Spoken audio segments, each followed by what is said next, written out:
ดือนนี้เป็นเดือนสุดท้ายของปี 2525 แล้วนะคะ แล้วก็อาทิตย์หน้าก็จะเป็นอาทิตย์ของเทศกาลคริสต์มาส พอดีว่าเราเพิ่งได้ต้นคริสต์มาสมาใหม่ค่ะเพื่อนๆเราสั่งซื้อมาจาก Lazada ในราคาที่ถูกมาก ต้นนี้สูง2 เมตร 10 นะคะ เราซื้อมาได้ในราคาที่ประมาณ 500 นิดๆเองค่ะ ก็วันนี้เราก็เลยอยากจะตกแต่งต้นคริสต์มาสของเรานะคะ แต่ว่าเราไม่อยากจะใช้งบแพงนะคะ เราก็เลยจะชวนเพื่อนๆไปทำของตกแต่งต้นคริสต์มาสจากแกนกระดาษทิชชู่ของเหลือใช้ แต่ว่าสวยปังเวอร์ค่ะ ถ้าเพื่อนๆพร้อมแล้วเราไปเริ่มกันเลยค่ะ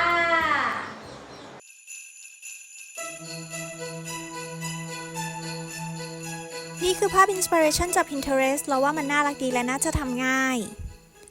เราเริ่มต้นด้วยการพับแกนกลางกระดาษทิชชู่แล้วตัดแบ่งครึ่งเป็น2 ส่วน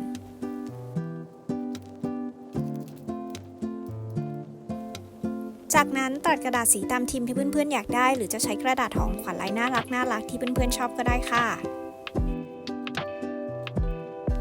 นำกระดาษสีหรือกระดาษห่อของขวัญที่ตัดแล้วมาห่อพันรอบแกนกลางกระดาษทิชชู่ที่เราตัดไว้ด้วยการทากาวหรือสกอตเทปแล้วแต่สะดวก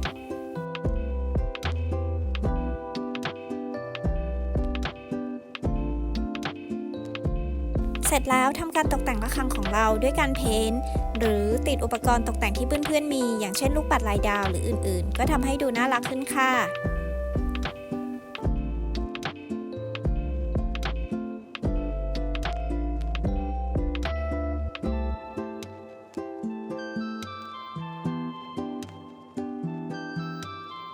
ขั้นตอนสุดท้ายทำที่ห้อยโดยการตัดกระดาษเป็นวงกลมแล้วยัดเข้าไปในแกนกลางกระดาษทิชชู่ใช้คัตเตอร์กรีด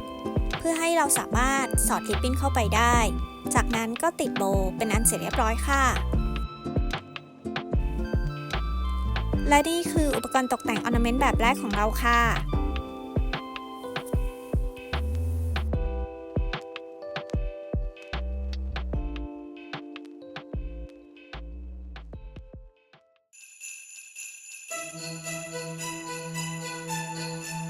Gingerbread Man เราก็ได้อินสปิเรชันมาจาก Pinterest นะคะ อันนี้คือทำง่ายมากๆเลยค่ะ เริ่มต้นด้วยการพับแกนกลางกระดาษทิชชู่สเก็ตรูป Gingerbread Man ที่เราต้องการแล้วตัดตามต้นแบบที่เราสเก็ตไว้แกนกลางกระดาษทิชชู่1 อันเราสามารถได้ Gingerbread 2 ตัวนะคะ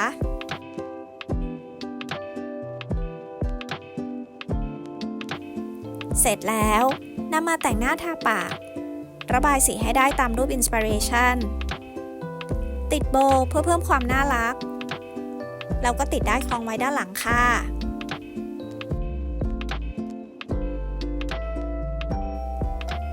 เสร็จแล้วค่ะสำหรับออร์นาเมนต์แบบที่2ทำง่ายและมีความน่ารักตะมุตะมีมากเลยค่ะ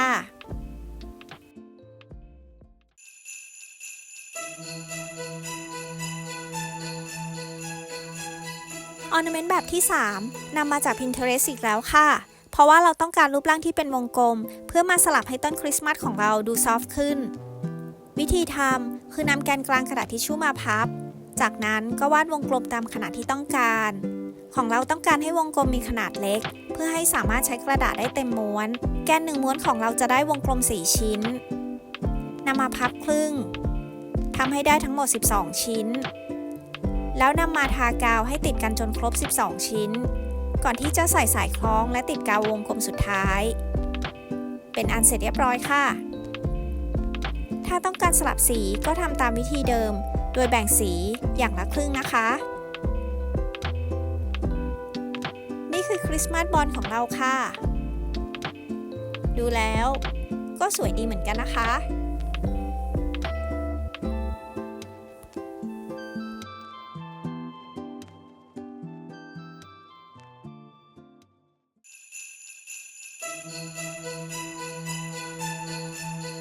EP นี้เรียกได้ว่า Pinterest makes me do ดาวแบบนี้ก็มาจาก Pinterest ค่ะ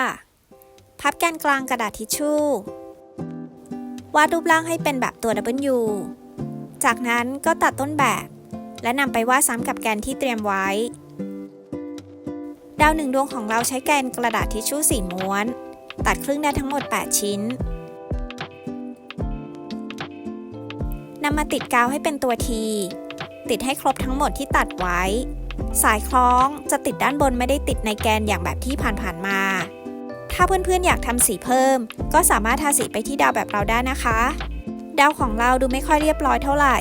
เราจึงติดลูกปัดเพื่อปิดรูตรงกลาง อย่างที่เห็นค่ะ ตอนนี้ดาวของเราเสร็จเรียบร้อยแล้วค่ะ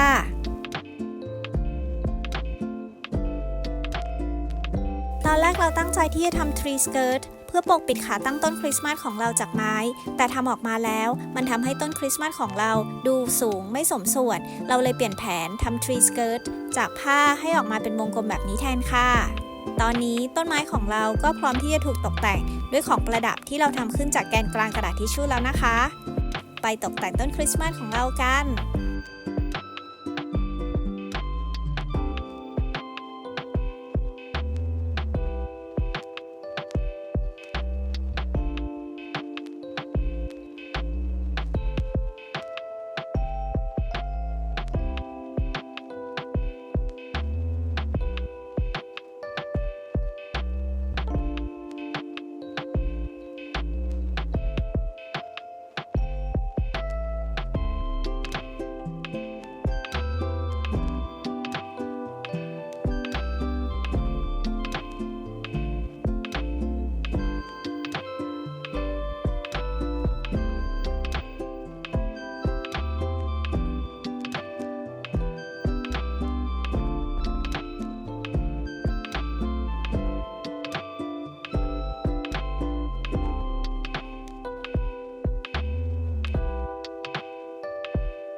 เป็นยังไงกันบ้างคะสำหรับการทำของประดับตกแต่งต้นคริสต์มาสจากแกนกลางกระดาษทิชชู่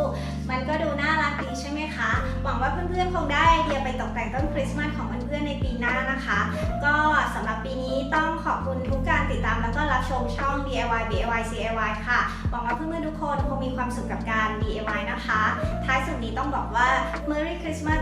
2025 สุขสันต์วันคริสต์มาสค่ะเพื่อนๆลากันไปก่อนนะคะบ๊ายบายค่ะ